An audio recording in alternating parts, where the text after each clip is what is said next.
Hello everybody, as you all probably know, my name is Verity and I usually create book talk shorts on YouTube. Today, however, I'll show you 5 of my favorite psychological thriller books that I've read. If you love psychologically twisty books, the ones that make your jaw drop, this video is for you. My favorite book genre is usually thrillers, even though I normally include fantasy or romance books in my shorts. Although I always show the naturals in my shorts. This brings me to the first book. The Naturals. It's my first Jennifer Lynn Barnes book, and it's also my favorite. There were so many jaw-dropping twists, swoon-worthy scenes, and also parts that made me bawl my eyes out. It's crazy. It's a great way to get into the thriller genre, and it's also great for someone looking for a story about crime or whodunits. The Naturals is a YA thriller, so it doesn't contain too much gore compared to other thrillers. It's about teenagers who have skills that help with solving crimes, and they're in a special FBI program. The murders later escalate to something more personal, like the main character Cassie's mother's murder. There is a romance subplot which I absolutely loved. And here's the back cover. I hope you all try it out and love it as much as I do. Number 2 is Local Woman Missing by Mary Kubica. I read Local Woman Missing for the first time quite a while ago actually, and I remember I loved it so much. In the beginning, I was really skeptical because it was kind of slow and not the usual thriller that I was looking for. The twist at the end actually changed my mind completely. Basically, a woman goes missing and so does a little girl. Her mother also vanishes.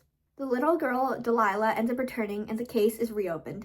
When the truth is revealed, it's a lot different from what people used to think. If you check my Goodreads recently, you'll see that it's rated at 4 stars and not 5. It's because since I read it a second time, I could only focus on the slow aspect of it and not the twist because I already knew them.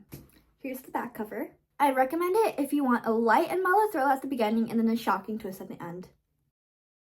I've made this clear on my channel multiple times before, but since my name is Verity, it correlates with the book Verity by Colleen Hoover. I bet most book talk enthusiasts flinched when I just said Colleen Hoover, but Verity was actually a really great book. It had me hooked and it was a page turner as well, and also it's slightly disturbing. Moving up from The Naturals to Local Woman Missing to this. Verity in this book is an author and she gets into a horrible accident so she can't finish writing her series. Owen Ashley is hired to finish the series for her. It ends up being a move-in position with Verity's husband Jeremy and her son Crew. Verity had 2 daughters before they tragically died. Lowen finds Verity's autobiography that Verity never intended for anybody to read. As Lowen read this, she uncovered all the dark secrets that Verity had been hiding. I only originally wanted to read this because I had my name in it, but later I started becoming more and more invested. Here's the back cover if you want to read it. Also, it's getting turned into a movie, so I'm really excited for that.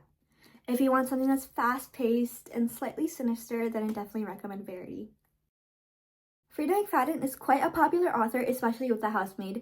It's getting turned into a movie and getting released this December. One of my favorite books by her was Ward D, and it was bone-chillingly scary. Amy is a medical student on rotation for psychiatry. She's supposed to spend a night in Ward D, and she keeps getting convinced that something terrible is going to happen. It also contains parts of her past that she's been trying to forget involving her best friend. It has so much suspense packed into each page, and I especially love the parts with Amy's past. And of course, here's the back summary. I think that Ward D would be a perfect book to read on the Halloween night in, with its creepy atmosphere and all that. Last but not least, The Perfect Child by Lucinda Berry was another thriller that I read on my Kindle. It focused on a couple that has tried but weren't able to have a child. Christopher, the husband, works in the hospital, and they get a psychologically damaged child, Janie. At first, Janie is all sunshine and smiles, and Christopher grows closer to her. Later, he introduces Janie to his wife, Hannah. It seems that Hannah and Janie don't grow along, but they end up adopting Janie anyways. The situation between Janie and Hannah escalates very quickly, and it soon ends up being really disturbing. This book was super unsettling, and it had me flipping the pages to see what's going to happen next. A lot of the characters in the book, like Christopher, were very unlikable, but I think that plays into a big part of the book. If you want something sinister and twisted, The Perfect Child is for you. Here's the excerpt, of course. So that concludes 5 thriller book recommendations, and I hope you all have a great book to read today. Don't forget to drop a like, or maybe consider subscribing to get notified of future videos like this. I'd also love to hear everybody else's thriller book recommendations, as I'm always up for them. Have a great rest of your day, and I'll see you next time. Thank you for watching!